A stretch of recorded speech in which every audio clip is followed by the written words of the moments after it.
the mind of a child looking for rebirth will be attracted to the minds of parents of similar quality. Buddhists have been taught to turn their humble pillow into a cushion of peacefulness.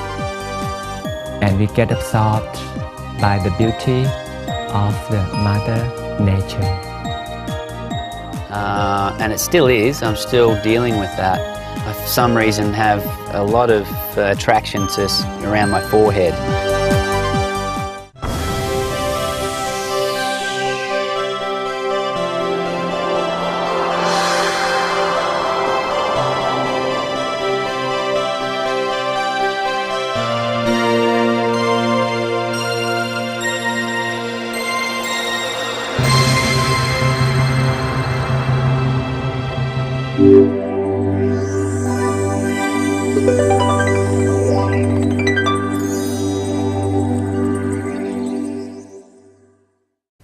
Swadika, hello and welcome to another edition of Meditation for All. I am Sunan Ponrodjan and I will be your host for today. First, Venerable Nicholas Thanisaro will talk about the Buddha's teachings on 4 different forms of destiny which human beings can follow. This talk can help you to build on what you've already had from your birth in order to create a fortunate life in the future.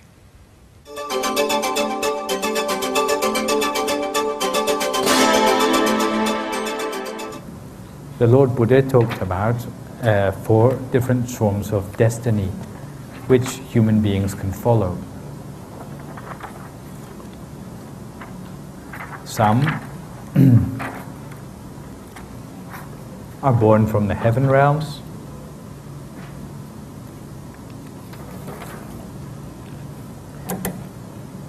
So they come into the human realm with many advantages. Maybe they're born rich, they have everything going for them. So they think, well, I deserve it. I got this without having to do anything about it. So if anyone comes along and tells me to do good deeds, I tell them where to go. Because I'm lucky anyway. I don't need to do good deeds and everything's going fine. So such a person, maybe they don't do any good deeds all their life long because they assume that they were born lucky. And at the end of their life, they don't go back to heaven where they came from, but they go to the unfortunate realms instead. The Buddha talked about this as coming from brightness but going into darkness. Who don't forget how hard it is for them, how hard it was in the unfortunate realms. Once they see the opportunity to do good deeds, although it may be hard for them because they are working against the dispositions which they have, all the temptations which they have to go back into their hell realms again. But they try to turn their life around, and at the end of their life they may go to the heaven realms. This is what the Lord Buddha called coming out of darkness and into the light. Some have come from the hell realms.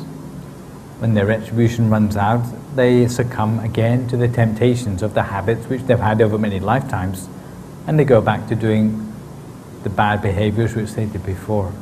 So they come out of the darkness, but they go back into the darkness again. But the ideal sort of life which we are looking for is when we come from the heaven realms, we've got everything going for us, but we don't get complacent about that. We use all the advantages we have, being born in a wealthy family, having the chance at education, having strong health. Instead of taking these things for granted or sitting on our laurels, we use all these advantages to top up our good deeds even further than before, so that we build on the good deeds we already have done in the past to excel further at our good deeds, so that maybe we go to even higher level of heaven when we pass away. This is what the Lord Buddha referred to as coming out of the brightness but into the light.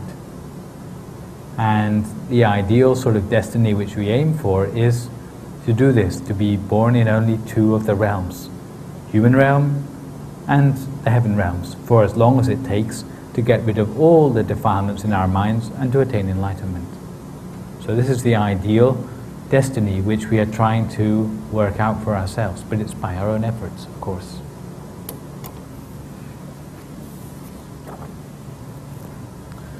When I was in Sri Lanka, I met a geneticist, and he claimed that Buddhism was compatible with all the new discoveries in DNA and so on, but personally I quite doubt this. Anyone here interested in evolution?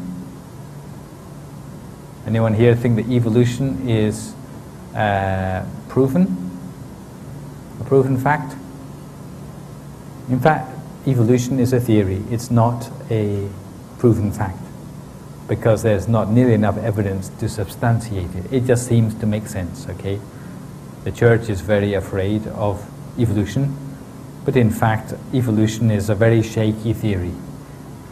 There is so little evidence available that you could make any conclusion on the basis of the evidence, but it's something which is fashionable. The church don't get along well with evolutionists, but for Buddhism it's not a big problem for us, because what we discover is that the sort of things which matter to us as Buddhists is not really the same point which evolution is trying to address. And I explain what I mean by this. The main thing about Buddhism is that we are more interested in what happens to our mind. We're not interested in what happens to our chromosomes or our physical makeup. And if we look at the life cycle in Buddhism, then it goes something like this.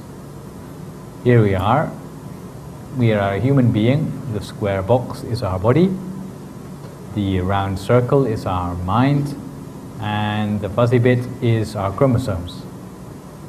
And as we go through life, we get old and eventually we die. Death. When we die, then of course we leave behind our body. The body breaks down into its elements, and the mind goes on further to seek for a new rebirth, for as long as it has not been enlightened. What attracts it to a new rebirth? Well, the mind of a child looking for rebirth will be attracted to the minds of parents of similar quality. For example, if a couple are very high-minded, then they will tend to attract a high-minded baby to be conceived into their family. However, if a couple happen to be drunk at the time when they conceive their child, then maybe the child they conceive will be mentally handicapped instead. Even though they may not normally drink, but at the moment of conception, this is very important. So, the being is attracted to be born to a certain couple. And this certain couple, of course, have got their own chromosomes. So when the mind is attracted to belong to these parents, then the parents supply their own chromosomes to this child, which will have a bodily resemblance similar to the parents. Right? And it goes on through life and eventually will die. Where does evolution fit in with this? It doesn't fit in at all. Because what we're interested in Buddhism is how does the quality of this mind change each time it goes through this cycle? Does it become purer or not? If it becomes purer, then we say that this is evolution, or it is development in a Buddhist sense. If you look at what happens in evolution, then they're describing something completely different. First thing you notice is there's no circles in this one, because they don't have any interest at all in the mind. All they have an interest in is the body and the chromosomes. Well, supposing you go through life, and if you are in a family where many children are born, some of them may live to reproduce, some of them may die before they reproduce. If they die before they reproduce, then their chromosomes don't get passed on to the next generation. But the ones who do reproduce, okay, they go on to procreate their chromosomes for a future generation. It's what's known as survival of the fittest. So nothing in here to do with the mind at all. And really all the geneticists are interested in is what sort of chromosomes are going to help people to reproduce more effectively. So it doesn't have anything to do with the Buddhist interest in development of the mind. It's just to do with the gene pool. Okay? So this is why I doubt whether the man doing experiments with DNA can have anything at all to say about Buddhism. Buddhism, we don't even idealize reproduction. We would say that some of the most successful Buddhists are ones who don't reproduce at all, so the Buddhist monks. Okay? In terms of genetic theory, to be a Buddhist monk would be crazy, because you don't get to pass your genes on to anyone else, and you die without having reproduced. So this is crazy according to evolutionary theory. But yet Buddhism continues, and people keep on presumably going to the heaven realms and not falling in the hell realms, coming back to be humans again and again until they can become completely pure. There are many weaknesses in the genetic theory, of course. It doesn't explain why people may make selfless acts where they would sacrifice their own life to save a fellow human being. Ridiculous according to the evolutionary theory, because that person is giving up their chance to reproduce. So the thing which should drive them to reproduce their chromosomes more has failed. Ridiculous action. But in Buddhism we would say they would want to do that because it's improving the quality of their mind, which is not something which matters just for a single birth, but which goes on further.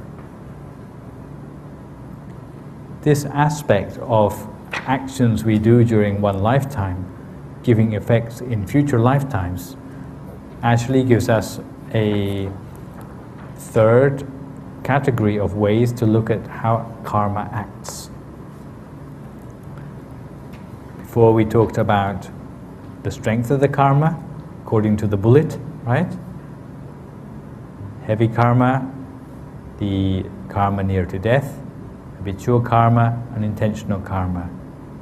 After that we looked at how karma combines into the main karma, obstructing karma, terminating karma, and the supplementary karma, right? In fact, there's a third way, again with 4 categories of describing karma, and this is to do with the length of time it takes to give its retribution. Some things which we do in this life give their result immediately in this life as well. I tell you the story about the man who plowed the fields and they turned to gold. Punna, the plowman, or later the millionaire. This is an example of karma which gave its results in that same lifetime. However, this doesn't happen very often, maybe only 10% of the time if you're lucky. Or if it does happen at all, then you get only 10% of the retribution back. Another 90% tends to give its results in the next lifetime. So for example, a person who has done a lot to encourage their friends to go to the temple this lifetime may find that when they are reborn in heaven realms, they have a huge retinue of angels which accompanies them everywhere, an angelic host. This would be an example of karma which gives its results next lifetime. Sometimes it may skip lifetimes. So you do it this lifetime, it doesn't give the result next lifetime, but in lifetimes after that. This is why it's very hard to understand how karma may be combining. Because what we receive now may be coming not just from last lifetime, but lifetimes before that as well, and combining in ways which we can't imagine. And some may not give results at all, what we call defunct karma. I told you the story already about Angulimala, who murdered 999 innocent people, and yet all he got for that was, in the present lifetime, he got a broken bowl and he got sticks and stones thrown at him. But the major brunt of his karma became defunct karma because he got enlightened before that karma could catch up with him. So it didn't have any person left to take its action on anymore. So it became defunct karma. So this is another 4 ways in which we can look at the action of karma. So this would mean even flat out, you take 20 lifetimes to overcome all the faults and weaknesses in yourself. Most of us aren't that fortunate. Most of us don't get the message early enough in life to be able to put in that much effort. So it's going to take a lot of lifetimes of going into the heaven realms and coming back as a human being in order to sort out all the problems which we have in our life to become a perfect being with no defilements anymore. When you're talking about doing good deeds on this sort of level, it's no longer amateur good deeds anymore, but it's like you become a professional doer of good deeds, where what the work left over in a particular lifetime, you're going to pick up on that next lifetime round to go further and complete the work. See what I mean? So if this lifetime you can part with your possessions, but you would never want to sacrifice your own blood or your own flesh or your own life to help another person, well, you keep on working at it until you can take your level of your good deeds to that sort of degree. When you're talking about good deeds at this sort of level, it's no longer good deeds just as a merit anymore. When you are thinking about good deeds in absolute terms in order to reach towards Buddhahood or to reach towards enlightenment, we don't call it merit anymore, but we call it perfections. And this subject of 10 perfections, which I'll talk to you next time about, because it will help us to understand why it is so amazing that anyone can become a Buddha. And it also helps to explain why it's worth to spend so much effort to do good deeds, not just on an amateurish level, but on a professional level where you build continuously, lifetime by lifetime, on the good deeds which you amassed for yourself in the past.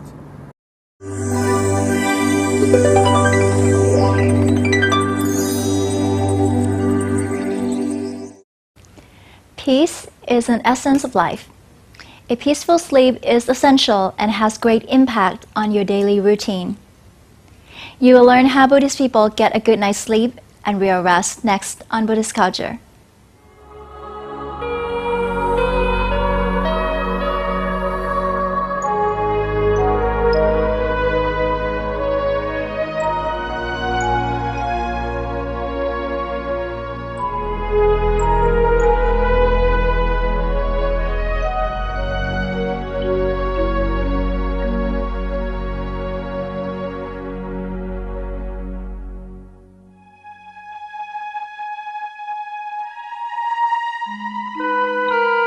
Every night, Buddhists have been taught to turn their humble pillow into a cushion of peacefulness. And upon it, they gain their final rest of the day, with hope for a better tomorrow.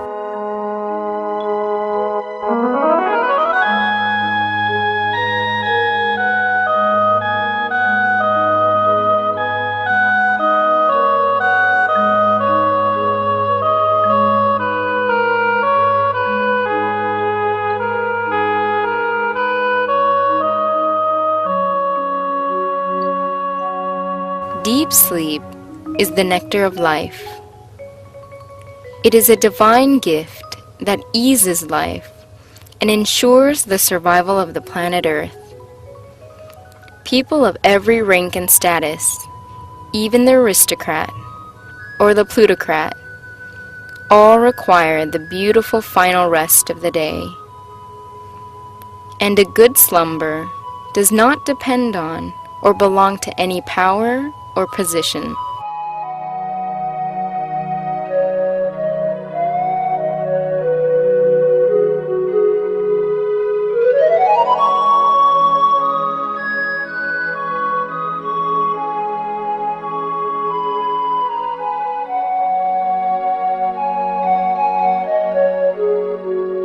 A quick journey into restful sleep depends on gentleness, serenity, and emotional beauty.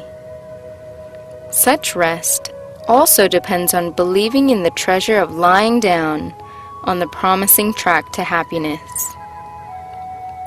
Buddhists are connected to the ultimate light of the Lord Buddha by being reminded of his teachings, or through meditation, leading to the achievement of inner peace via the gateway to the middle way.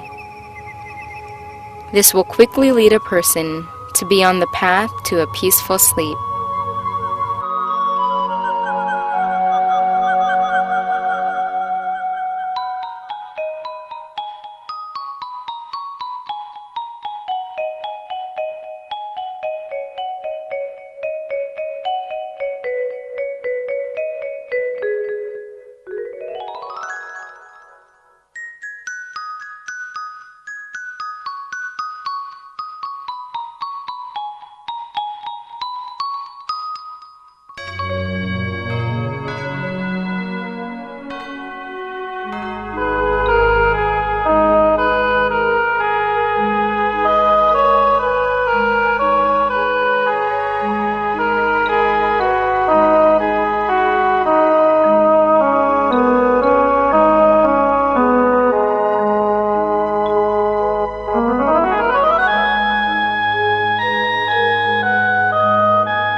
Sitting in meditation and achieving the inner serenity associated with the gateway to the middle way serves as the best preparation for sleep. And before lying down, one should bow 3 times to pay homage to the Lord Buddha. Through the regular practice of meditation, a good Buddhist can immediately enter the stream of tranquility, attaining a deep state of restfulness, undisturbed by an agitated mind.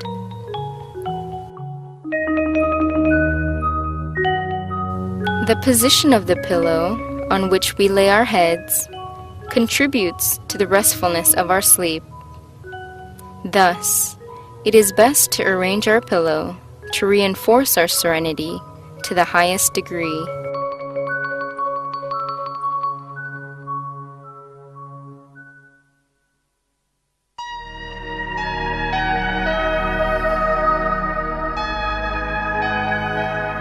Whether or not a person meditates, it is a custom that a Buddhist must chant a brief verse and give 3 salutations to pay homage to the triple gem of Buddhism before laying down to sleep.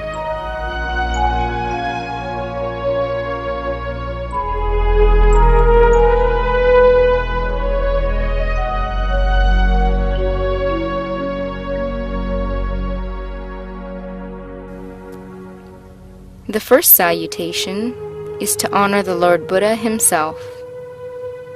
The second is to pay reverence to the Dharma, the ultimate truth revealed by the Lord Buddha. The third is to pay respect to his disciples in the Sangha, the monastic order which sustains Buddhism.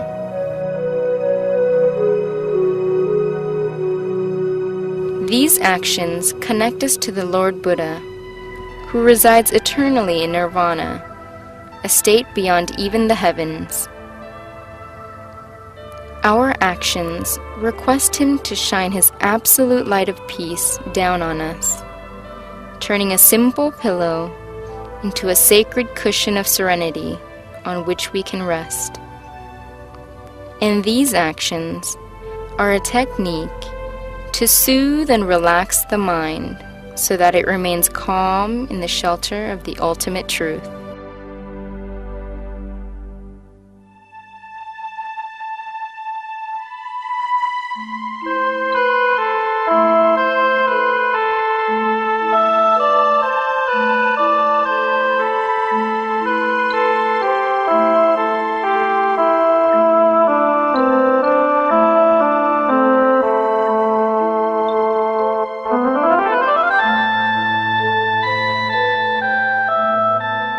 Buddhism continues, walking hand in hand with the flow of time. After 2,549 years, Buddhist beliefs remain vibrant. Getting in touch with the Lord Buddha before going to sleep keeps the miracle of his teachings alive. Buddhists will tell you that the Triple Gem is the invisible sacred shelter under which they place their final rest of the day, with the hope of having a better tomorrow with the first light of the rising sun.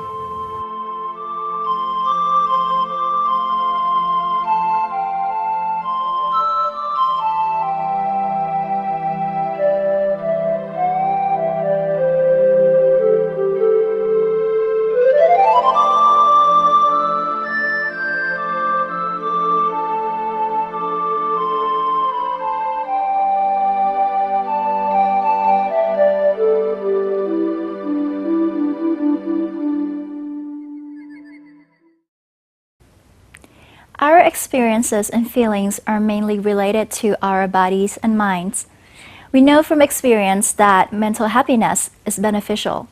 For instance, two people may have to face the same tragedy, but one may deal with it more easily than the other. This is due to his or her mental attitude.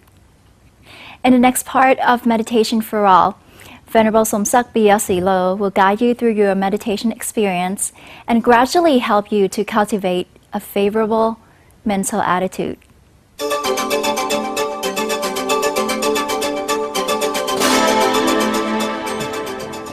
The warmth and sweetness of nature are needed by any. They are the backup of energy to enable us to live our lives among hard competition in daily life. Welcome everyone to the meditation part of the program. How is your meditation so far? Have you practiced a lot? Once we are ready, we shall start meditation together. As well as earlier, find a suitable corner that you like most. Choose your best sitting posture, the right corner of your home place, and then relax, and we shall start meditation together. Think of the nature if we sit all amid the nature. But if we are not surrounded by the nature, let's imagine of the beauty of the nature.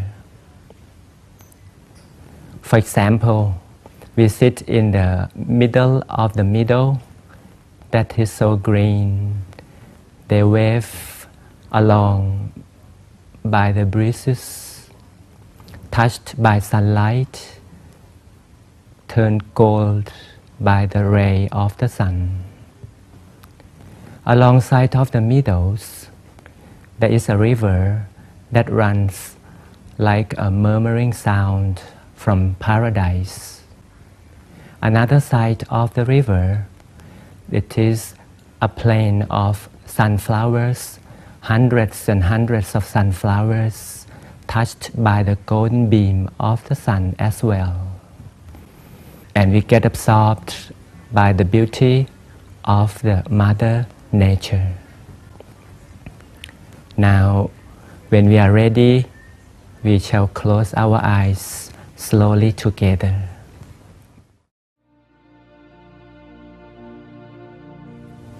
Allow the eyelids to touch each other softly.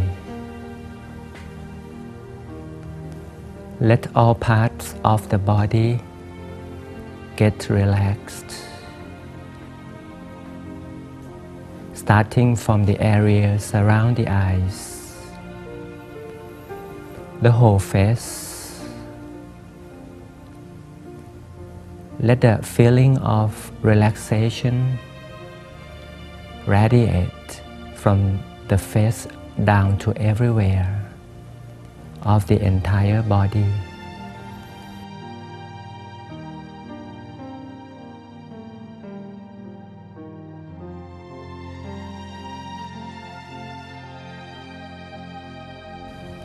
So we get more and more relaxed, down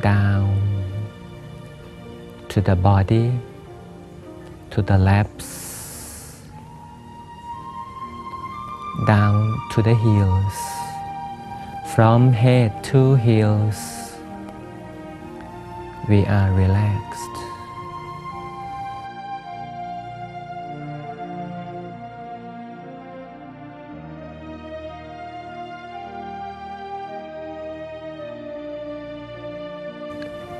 Then take a good deep breath again,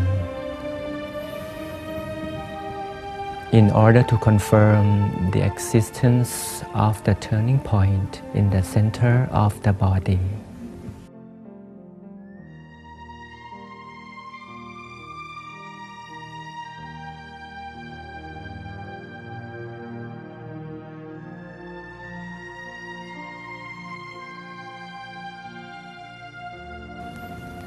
The turning point here is the far end of the in-breath.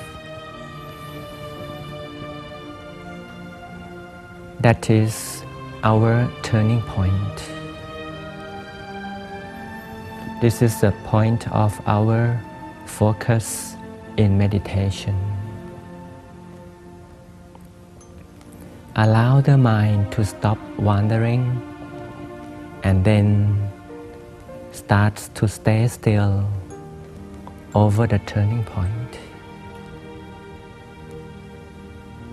In the Oriental philosophy, this is the point of the seat of life. This is a seat of life that life is originated from. Allow the mind to take a rest by staying still over here.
Also in the Oriental concept, the shape of the mind is supposed to be round as a sphere. So the formation of the sphere now emerges right here at this turning point. We get energy, the physical life, physical body receives energy from this turning point. The power of life radiates from the turning point inside the stomach.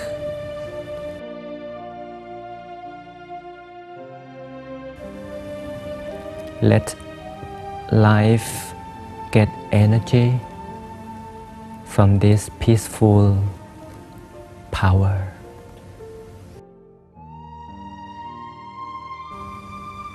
Stay at peace, stay in peace right here at the turning point.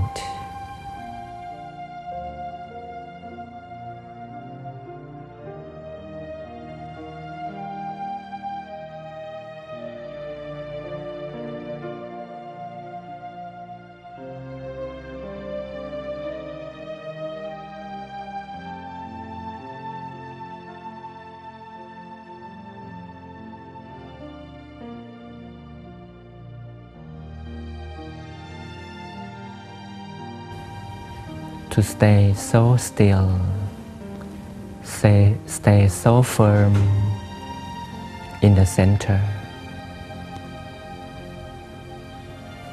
By no means we shall apply force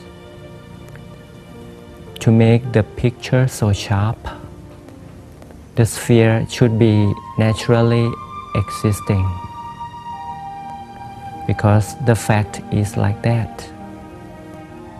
The form of the mind is right here by nature. Stay with it, applying no force. Enjoy the existence of the sphere mind over here for a while. Just stay.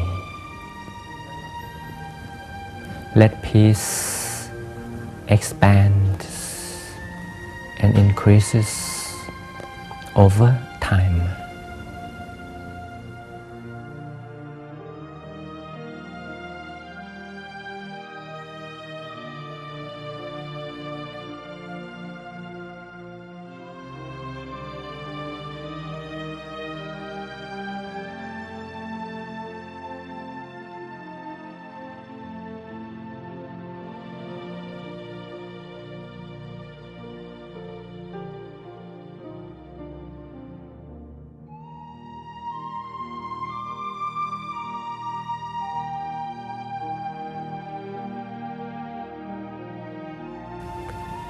As peaceful moments go by, we will enjoy more tranquility inside. The physical body starts to blend with the nature. The external feelings and the internal being both start to blend well with each other until the physical body is lighter, less and less weight, and turning more transparent, like the air could come in, can flow through, and the light from outside can get into our body. We feel lighter and more transparent at the same time. As long as we are well with the center, peace will continue inside.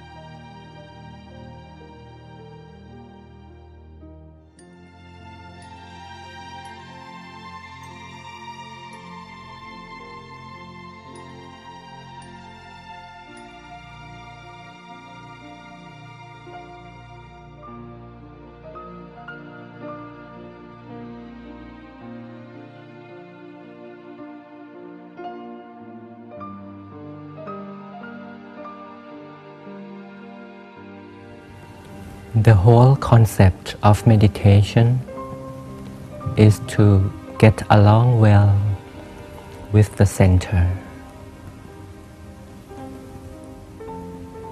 or to be well with the center, and then inner peace can radiate outwards to all directions. This is a special moment indeed. because the feeling of being well with the nature will happen. Being well with the center is now conquering the feeling of being well with the nature. When we get along well with the nature, we get all the energy to live our life. Now blending is in process. We are blending internal and external together until we have become one with the beauty of the nature.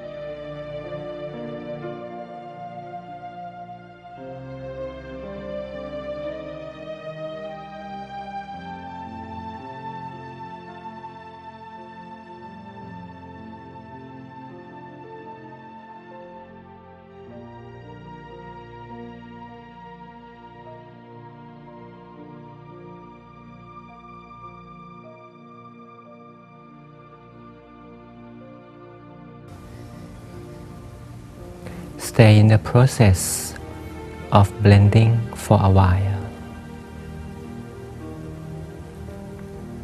And when the time is right, we prepare to come out from meditation inside. We can count down from 3 to 0 and then gradually open up to the world.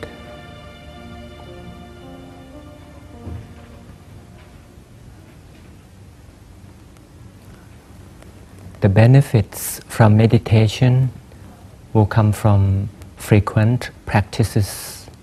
In a single class, benefits would not be much, but if we practice so often, from time to time, regularly, we can enjoy more and more benefits of meditation. And to blend with the nature, it needs some practice to soften our minds continuously for a while until this process can take place in a class. So we should practice meditation often until we meet again next time. Have success in meditation, everybody. Sawadee and goodbye.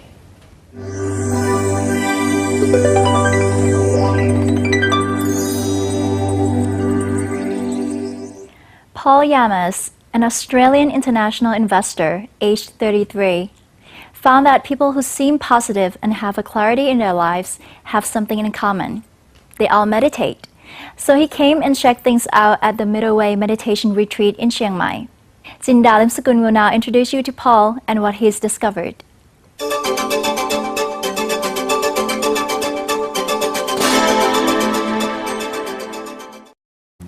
สวัสดีครับ I'm Jinda Limsakun. I'm at Suan Phet Keo, Chiang Mai.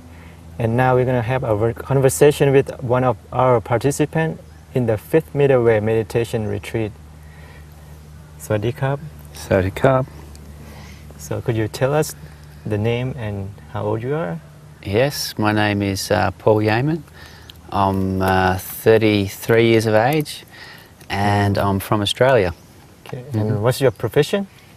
My profession is I'm an investor and I'm currently now living in Europe.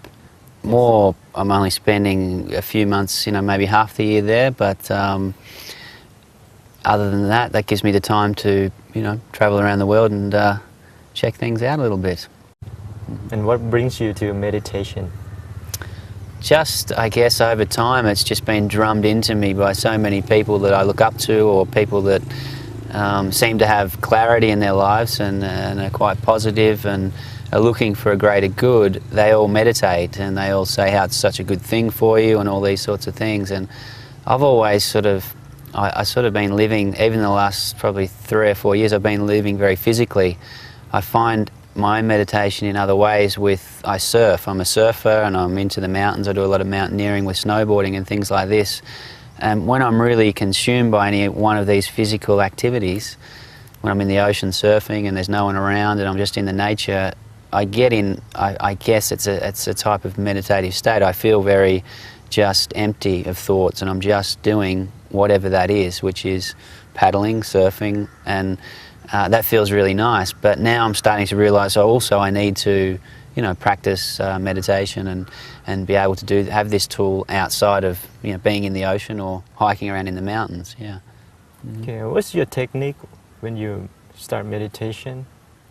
Well, I've really been following the way that the monks here have been showing us, because I don't really have my own technique, because when I'm my form of meditation is more physical, so I'm quite busily doing things, but this is more sitting down and meditating. So I've just listened to the instructions that they've given us, and it's been really nice because it's been gradual. Like the first day was very easy. The second day, a little bit of information. The third day, some more information on top of that, and it just seems to be adding up nicely, not to be too much information from the start. So at first you sort of try and find your own way into it with some small instructions, and then they seem to help you through all the different things that you go through, because there's been highs and sometimes I've thought, well, I'm never going to get this, I'm thinking too much, and once you realise that doesn't really matter so much as long as you're not actively trying to think, or you're actually just following your thoughts, you're not trying to be that director, as they say. I found that more, that gets me into a relaxed state, not panicking or thinking, oh, I'm still thinking, or anything like that, which I thought I might get into. And I've felt some really nice, comfortable, states, and come out of it quite happy and with nice energy, so it's good. Yeah. And what's your best meditation experience here?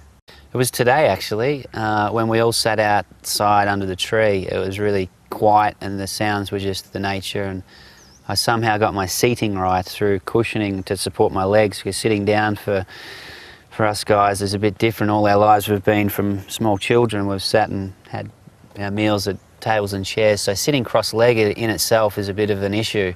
But if you have the right cushioning and with the back support, it's really good. I felt comfort with that, and then today, just being outside, we did just under an hour, and it went really quickly. And at the end of it, I felt very light and very just relaxed and a little bit fuzzy and just smiley. I was really couldn't stop smiling for the first 5 minutes, and that was really positive. Then I've just come out of a meditation 10 minutes ago, and that was a little bit more, it was for some reason I was drowsy and sort of going into sleep a little bit, and that's the thing with it. It's sort of sometimes you're getting somewhere and then you're back to maybe sleepy because you've eaten or your body's feeling something else. But yeah, you just got to keep watering the plant, as the monk said. It's not growing as you water, but it's constantly growing. So yeah, I'm going to try and stick with what I've been taught and see how it goes. Mm-hmm. And could you explain the step that you start meditation? How do you prepare yourself before meditating? I've been using the chanting, the optional chanting that we can come to, and although I can't really follow it, it's pretty hard when your only language is English. It's better for me not to try and mumble my way through it. I just sort of feel the vibration of it. It feels quite relaxing as well, and sort of more in my mind I can keep up with it. But if I try and verbally keep up with it, you're too busy, making mistakes. So I just sit there and sort of relax into the sounds of this and just follow it in my mind, and then by the time we get to meditation, I'm already pretty sort of relaxed, and it's a good place to start. Mm-hmm. And how do you feel for the rest of the day after meditation? I feel good. It's been nice here. Everybody's friendly, the staff and the monks. Everybody here is the other people involved. I think it attracts like-minded people, with not too much prejudice and all that sort of stuff. So I think we're all sort of mixing with each other really well, and we all want a good experience. You know, that's why we're here. And it's set in a beautiful place, and it's just, yeah, so you can't help but be feeling pretty good. Yeah. And how do you feel after knowing about the center of the body? The centre of the body at first was something that was a little bit hard to put my focus on, and it still is. I'm still dealing with that. I, for some reason, have a lot of attraction to around my forehead, and I'm trying to push that down, and I'm trying to get more to the centre, and it does happen, and I feel a bit of emptiness. It's more when I'm not thinking of anything, when there's nothing here or nothing really anywhere. I can perhaps feel more of the centre, but I don't think I'm quite at just the centre just yet. I get moments of it, but yeah, we'll see what happens in the next few days. Okay. And what would you like to tell the others about, you know, those who are meditating? Well, if you're already meditating, I guess, you know, keep meditating. And if you're not, definitely, you know, I think we all know and we've all heard that meditation is a really good tool for just, you know, your life and making it more passive and accepting, you know, having more acceptance of your own life and what is, you know, not get so frustrated with certain little things. You know, if you're more passive and more calm, which meditation can induce a bit more, it just helps your experience. Yeah. Okay. And what would you like to say to the abbot of Dhammakaya temple? Well, yeah, thank you for a start, for letting this happen for us type of people to experience. And yeah, it's a really, really nice environment, and I can see this becoming quite a popular, you know, thing for people, because it's, if I had have thought in my mind, and I've said this to my girlfriend as well, like when we were coming here, we sort of, you know, you can't help but think what it's going to be like and how it's going to be and all that sort of stuff. But you're not trying to get too hung up on the ideal that it has to be perfect or something. But it's really nice, it really is. If I could have thought, you know, and dreamt up a little nice week package of introductory into meditation, this is it, because it's not too intense, but it's got all the juice you need to sort of get you where you need to go. So it's really good. Mm-hmm. Mm-hmm. Yeah. And how would you explain about the word inner happiness? Inner happiness, well, I guess that's the real happiness, because, yeah, as I was saying before, I was mentioning my surfing and my mountaineering with the snowboarding and things like that. It is a happiness, and I sometimes also, when I'm away from the mountains or things like that, I think about it and it gives me happiness. But it's a very, yeah, it's a happiness in that time, most of the time, you know, when you're actively doing these things. So that's why meditation is opening, you know, I've opened the door to it, because I see it as more of a long-term and, you know, a more grounding inner happiness by becoming all of these, you know, to be more passive and to be more relaxed and from meditation. Mm-hmm. Okay, and about the environment here, do you like it? It's great, yeah, it's beautiful, look at it, you know, it's a lot of just nice nature sounds. The thing that has surprised me a little bit in a funny sort of way, and whether it's just me or I don't know, when we first got here, you see spider webs and everything everywhere, and you think, well, okay, that's, you know, you get the feeling that not many people walk around here or something, but then you realise that with the monks saying that they don't kill anything, and even little mosquitoes biting you and things like that, I noticed, like the few times that I've been for walks and you go to the toilet and there's a few spiders right in front of you, they're all very passive, and they're all very, it's sort of like they almost know, like with the meditation we bless our surroundings and we bless the animals and the creatures around us, and it's almost like it's rubbing off on them, because there's lizards here that I have in Australia, and you know, you go near them and they're off, whereas here they're sort of, you have a little look at them, you get a bit closer and they look at you and you look at them, and the spiders don't run away, and the mosquitoes, you sort of have to sort of push them off your arm, because they're like, well, you're not going to kill me, you know. Right. So it creates a nice thing, a nice feeling. Since we don't have any dinner here, yeah, is it any problem with you? It's not, because we eat big at lunch, and we have a fair-sized breakfast, so I'm not finding it, we're not doing a lot of physical activity as well, so yeah, I'm not finding it, I haven't been hungry yet, and Yeah, so no problem at all.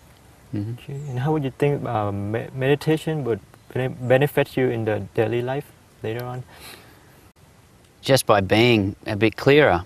You know, I think that's what we all want a little bit, is a bit of clarity, and sort of when you're in situations where you need to focus, or when people are, you know, asking you questions in a chaotic environment or whatever, you can sort of, you know, let all that melt away and perhaps feel that place that you visit a lot, and pick your way through, you know, like difficult situations with the calmness that you've felt through meditation.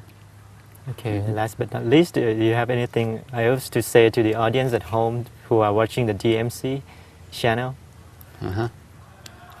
What would I say to Yes. everybody watching? Keep meditating and yeah, enjoy. Okay.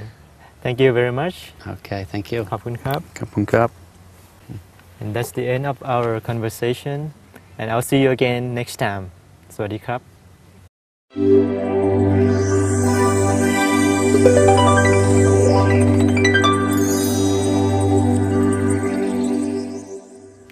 It is nice to know that many of our viewers have enjoyed the benefits of our show so much that they had made efforts to make copies of our show for others themselves. Well, we have to admit that as an amateur team of production consisting of people who would like to make this world a better place, working on a voluntary basis, we found many loopholes in our production which are now in the process of being rectified. And we hope that we will be able to make DVDs for those who would like to own them in the very near future.